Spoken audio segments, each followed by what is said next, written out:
So, one of my viewers jokingly asked me if at the end of time I would fight my former employer for the fate of existence.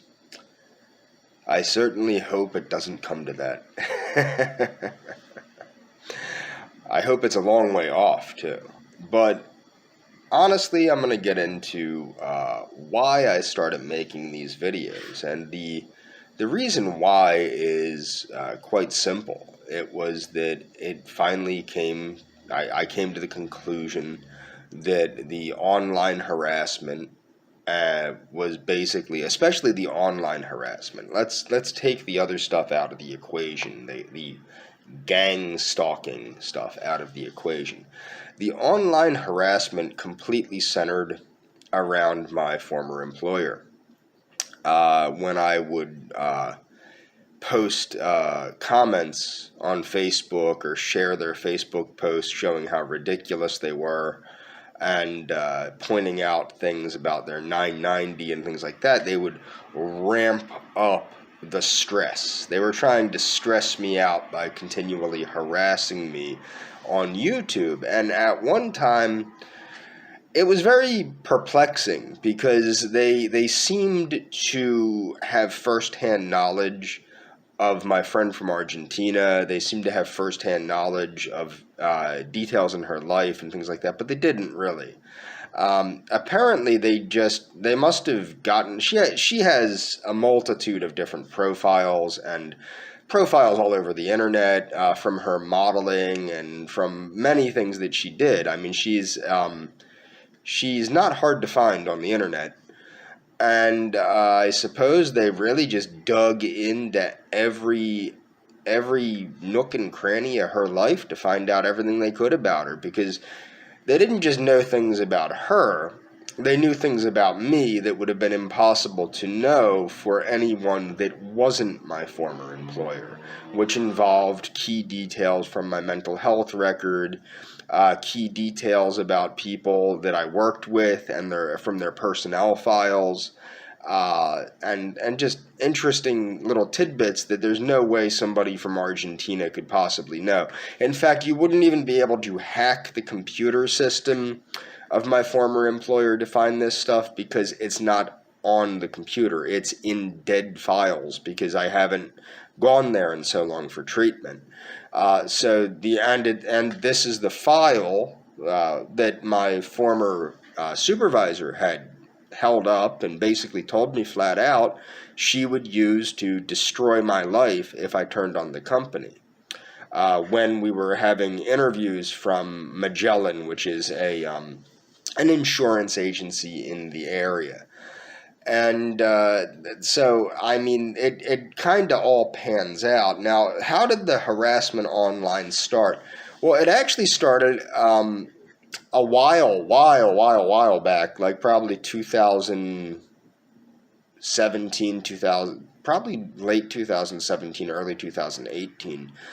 And I had made a number of videos. Actually, no, it started before that. And I had made a number of videos lambasting psychology and the whole mental health industry for having a lack of scientific foundation, for having a lack of foundation in anything tangible or real, and the lack of positive outcomes that happen from the practice of mental health practices like psychotherapy, particularly psychotherapy.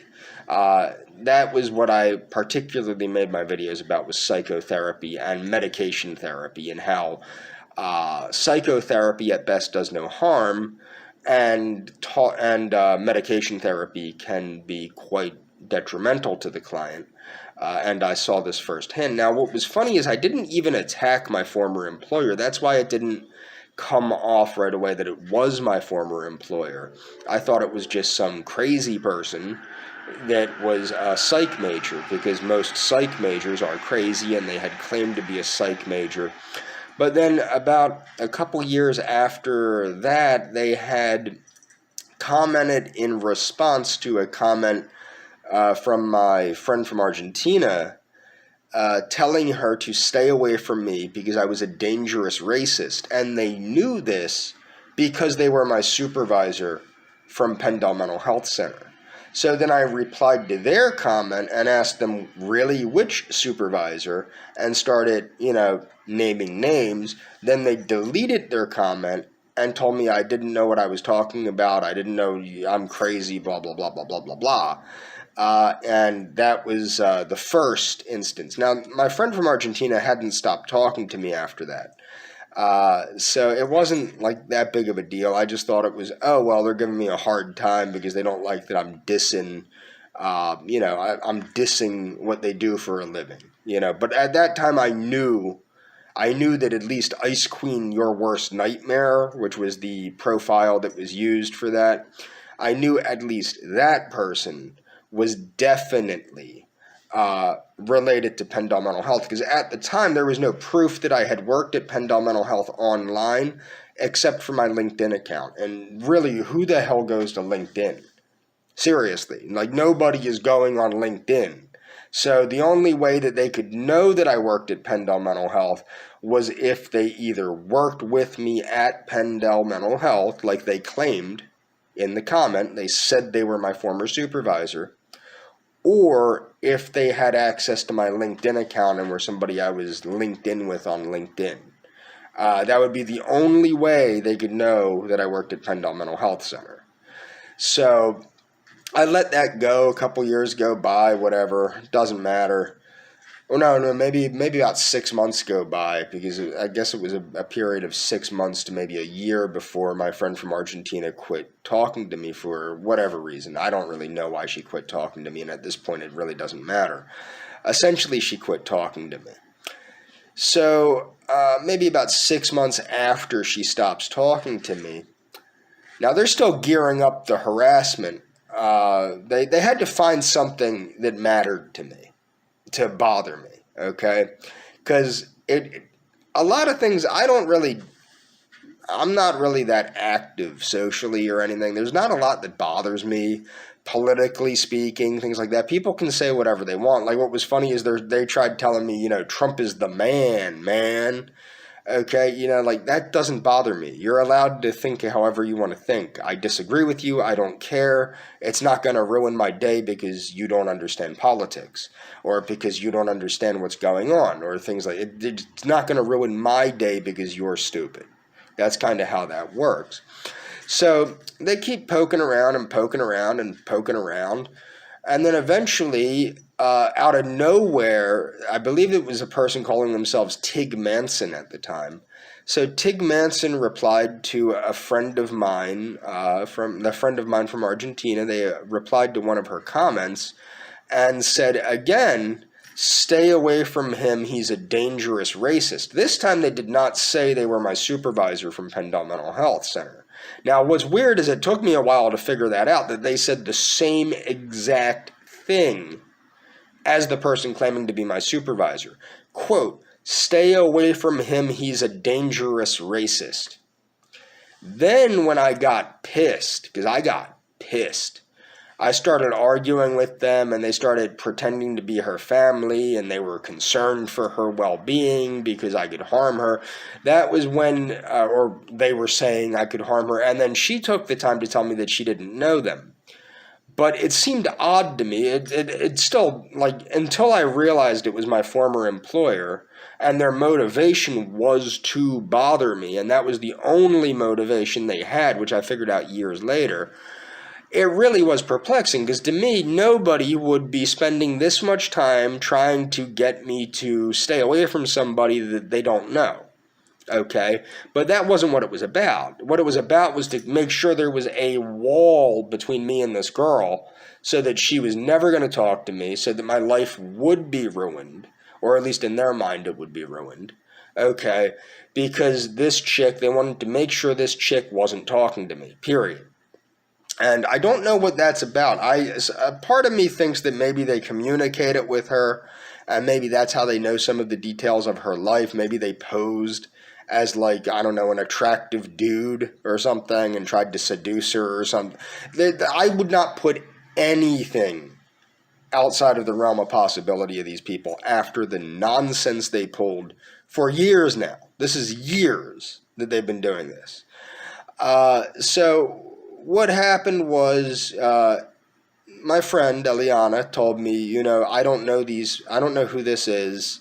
And I didn't believe her because they knew intimate details of her life.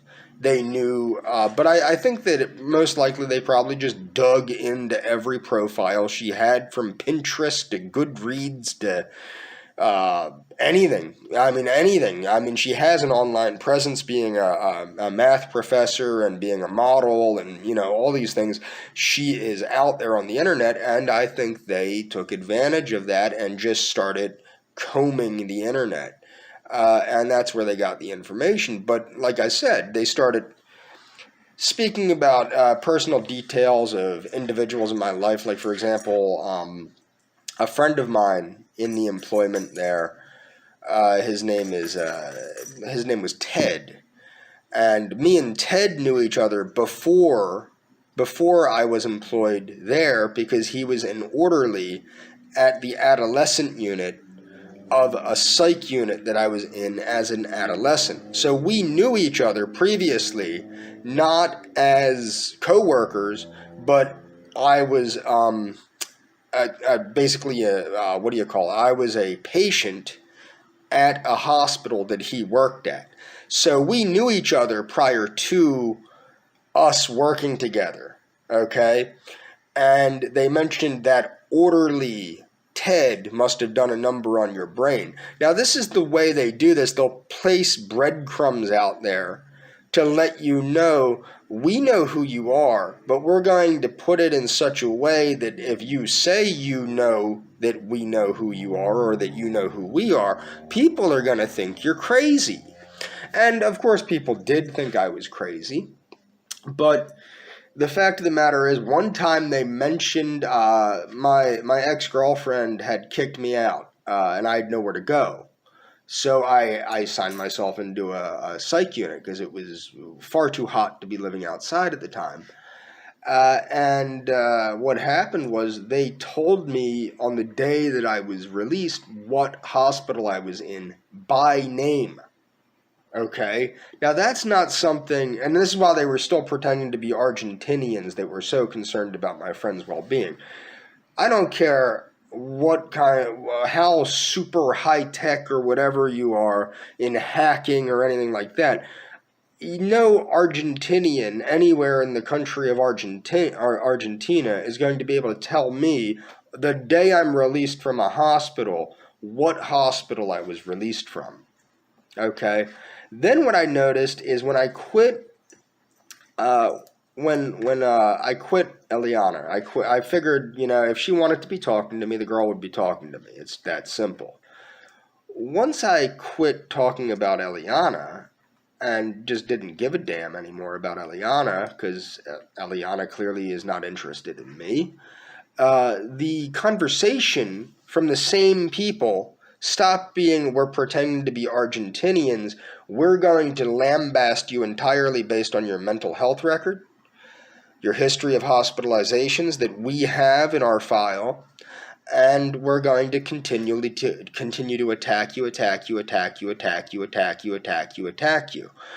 And that's what happened. It had nothing to do with Eliana anymore. Now it was just straight up personal attacks.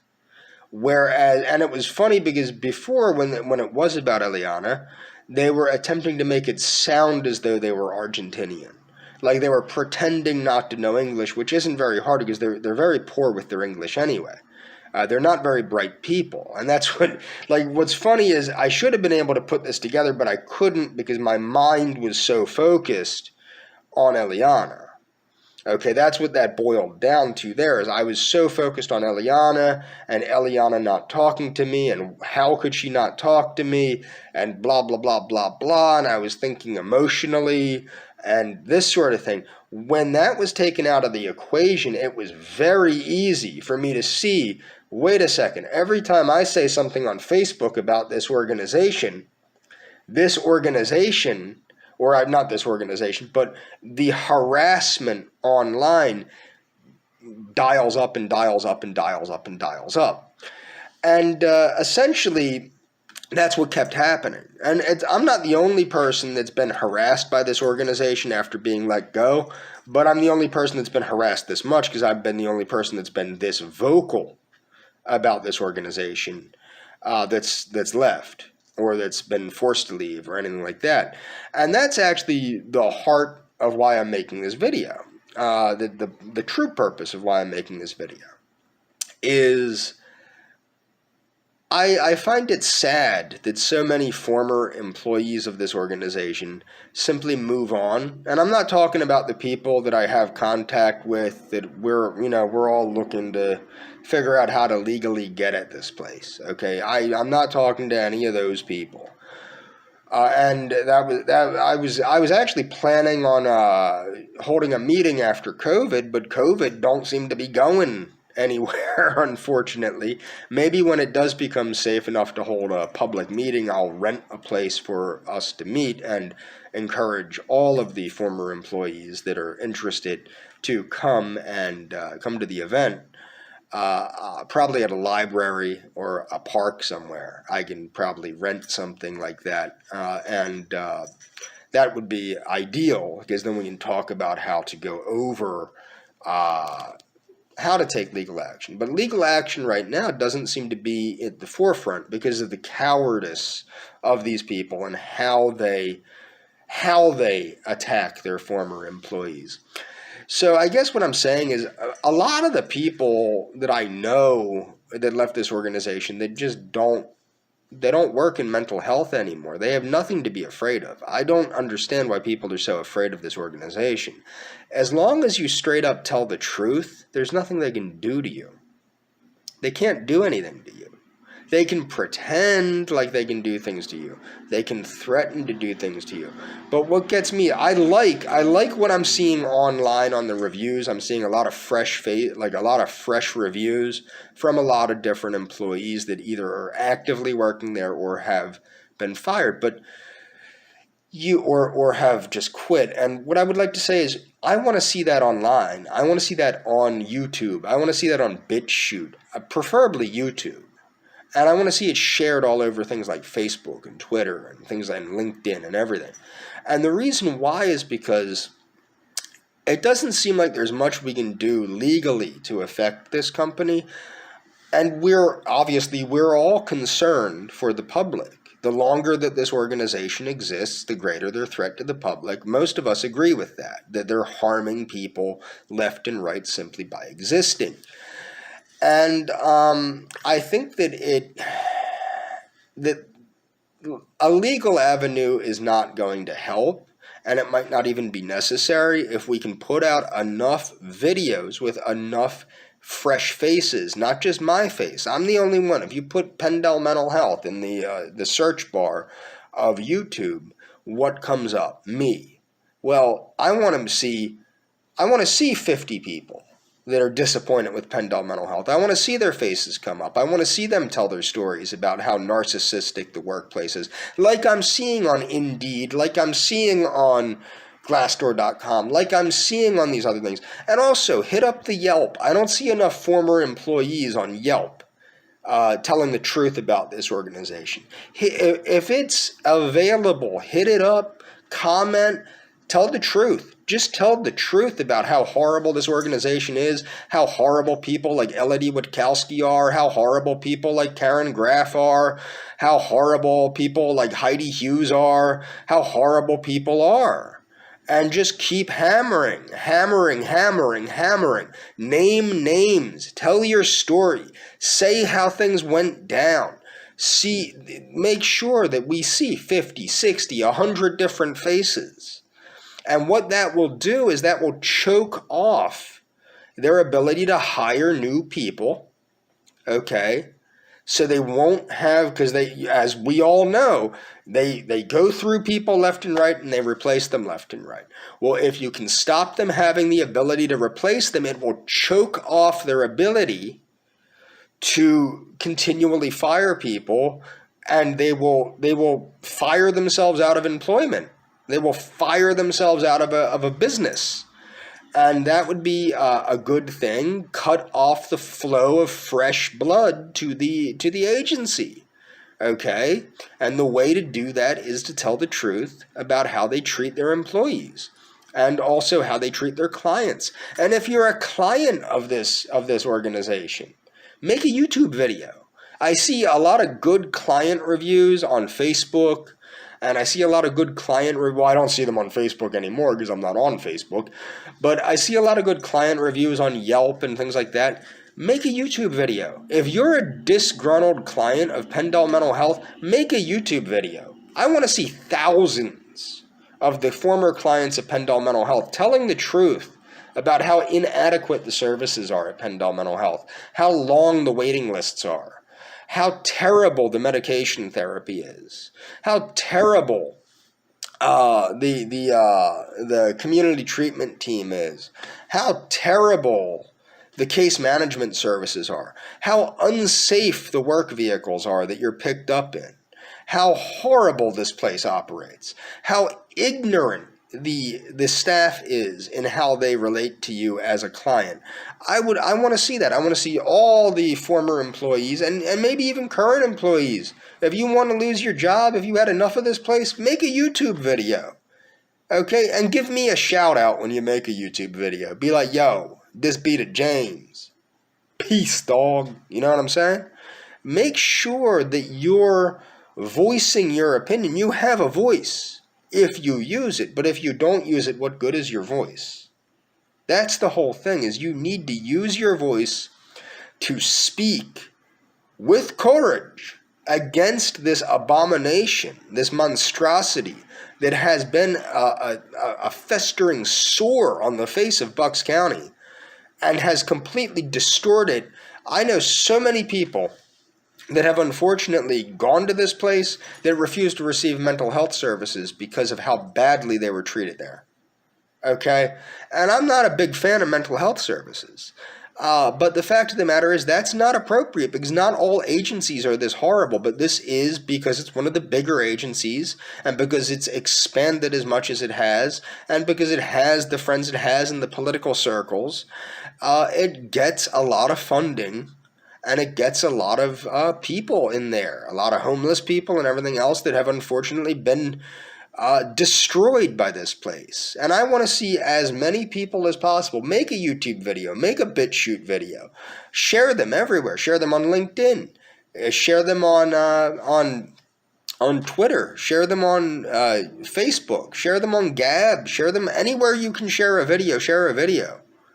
And make sure that you're just telling the truth about how horrible this place is. Name as many names as you can about how terrible they are, especially if you're a former client. If you're a former client, you have nothing to worry about. There's absolutely nothing they can do to you, especially if you're just telling the truth. Just tell the truth about the snide, horrible remarks these people make, the way they treat you. Just do it. Do it.